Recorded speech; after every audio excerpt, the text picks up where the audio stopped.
आपण पाहत आहात बीबी महाराष्ट्र न्यूज, खबरबात महाराष्ट्राची।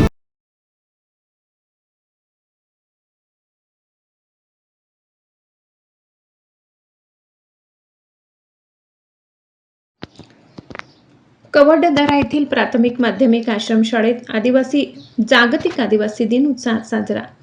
इगतपुरी कवडदरा येथील प्राथमिक माध्यमिक आश्रमशाळेत जागतिक आदिवासी दिन ऑगस्ट क्रांती दिन मोठ्या उत्साहात साजरा करण्यात आला। यावेळी विद्यार्थ्यांचे सांस्कृतिक कार्यक्रम झाले। कार्यक्रमाच्या अध्यक्षस्थानी संस्थेचे सचिव विलास झोले, युवा नेते जयप्रकाश झोले, भाजपच्या महिला अध्यक्ष सीमा झोले, मुख्याध्यापक भाऊसाहेब गायकवाड, सुनील हिरे, अरुण भामरे, दत्तात्रय भांगरे, संजय भामरे, साडूबाई भोईर, केतन पाटील, भारती देवरे, नितीन अहिरराव, संपत रोंगटे, विजय बैरागी, म्हसले केरू, पंडित पद्मिरे, राजू पोटकुले, भोईर देवीदास, शिवाजी झोले, यशवंत मेमाने, स्वाती वैष्णव, साबळे, सरुबाई, शारदा वाघ, ज्वाला खतेले, शाळेतील सर्व कर्मचारी, पालकवर्ग आदी मोठ्या संख्येने उपस्थित होते। सूत्रसंचालन केतन पाटील यांनी केले।